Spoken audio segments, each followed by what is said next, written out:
Iman itu berkaitan dengan perspektif, paradigma, sudut pandang. Bahasa anak-anak kekinian itu POV namanya, point of view. Cara melihat sesuatu. Lihatlah Ashabul Kahfi. Perspektif orang beriman. Saat kebanyakan orang tetap saja melakukan aktivitas yang sama di bawah rezim yang menentang sekelompok orang yang menyatakan keimanannya kepada Allah Subhanahu wa taala, kesulitan untuk beribadah, tapi sebagian orang mengikuti apa yang dikatakan oleh raja di raja pada saat itu. Perspektif Ashabul Kahfi berontak. Senikmat apapun bantuan kekuasaan pada saat itu, jaminan finansial kekuasaan pada saat itu, mungkin dalam pemerintahan pada saat itu tidak ada krisis moneter, tapi perspektif Ashabul Kahfi ada krisis spiritual. Perspektifnya mengantar mereka menempuh perjalanan mendaki pegunungan masuk ke dalam gua. Untuk ukuran anak muda masuk ke dalam gua yang sempit, beralaskan tanah, tidak ada fasilitas. Jangankan wifi, 5G, 4G, listrik saja tidak ada. Tapi perspektif mereka, gua yang sempit, gua yang beralaskan tanah, itu surga. Karena di situ mereka bisa memproteksi keimanannya. Iman membangun perspektif. Lihatlah apa yang terjadi dengan Nabi Musa alaihissalam. Ditugaskan untuk mendakwahi simbol superpower Fir'aun. Bahkan Musa sudah ditemani oleh juru bicaranya yaitu Harun. Tapi ketika Allah memerintahkan idhaba ila fir'auna innahu tagha, pergilah kalian berdua kepada Fir'aun. Musa kemudian mengatakan inna nakhafu ayyafruta alaina aw ayyatagha. Kami takut nanti Fir'aun itu melampaui batas, murka kepada kami. Tapi Allah menyampaikan la takhafa innani ma'akuma asma'u wa ara. Jangan takut, jangan khawatir. Sungguh aku, kata Allah, bersama kalian berdua. Asma'u wa ara. Aku mendengar dan aku melihat. Maka perspektif Musa berubah. Tadinya perasaan takut, perasaan gentar, nggak punya modal apa-apa. Modal dari mana? Pasukan tidak punya. Modal dari mana? Kendaraan lapis baja tidak punya. Mau berhadapan dengan Fir'aun. Tapi begitu yakin bahwa Allah Subhanahu wa ta'ala asma'u wa ara, mendengar dan melihat, maka Musa tandang ke gelanggang. Pun sampai di area terbuka, ketika Fir'aun mengadakan uji publik, dipanggil semua tukang sihirnya dan dihadirkan Musa. Kemudian diperintahkan tukang-tukang sihir itu melemparkan ular-ular mereka, tali-tali mereka. Hibaluhum wa isihum annaha tas'a. Fa'aujasa fi nafsihi khifatan Musa. Sempat muncul rasa cemas dan takut dalam diri Musa.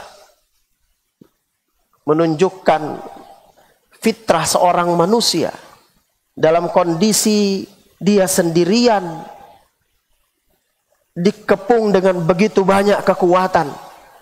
Selain Fir'aun juga kekuatan tukang sihir pada saat itu. Tapi keyakinan yang muncul di dalam dirinya bahwa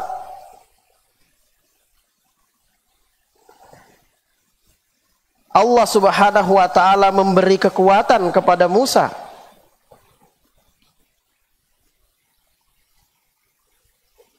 membuat Musa tidak gentar terhadap apa yang terpampang di depannya. Maka ia lemparkan tongkatnya Musa dilemparkan, kemudian tongkat itu dalam pandangan orang banyak yang melihat uji publik kekuatan Musa dan kekuatan tukang sihir Fir'aun, melihat bagaimana tongkat itu melahap, seakan-akan melahap, yukhayyal, melahap ular-ular tukang sihir itu. Yang lebih spektakuler atau tidak kalah spektakulernya, dan karena Ashabul Kahfi juga sangat spektakuler, Musa juga sangat spektakuler, tapi yang tidak kalah spektakulernya adalah perspektif yang merubah tukang sihirnya Fir'aun. Ketika mereka menyaksikan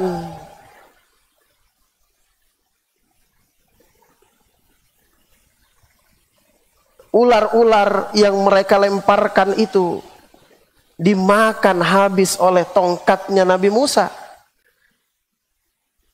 maka apa yang mereka lakukan? Fa'ulqiyas saharatu sujada, tersungkur mereka sujud, lalu berkata, qalu amanna bi rabbi Musa wa Harun. Tersungkur sujud dan mendeklarasikan bahwa sejak saat ini, hari ini, tepat di hadapan Fir'aun dan di hadapan banyak orang, amanna bi rabbi Musa wa Harun, kami beriman kepada Tuhannya Musa dan Tuhannya Harun. Lihatlah perubahan perspektif tukang sihir Fir'aun. Ketika Fir'aun kemudian berkata dengan lantang kepada mereka, amantum bihi qabla an adzana lakum, apakah kalian beriman kepada Tuhannya Musa sebelum aku, rajamu ini, Tuhanmu ini, memberikan izin kepada kalian? Innahu lakabirukum allamakumus sihr, sesungguhnya Musa itu yang mengajarkan kalian sihir itu.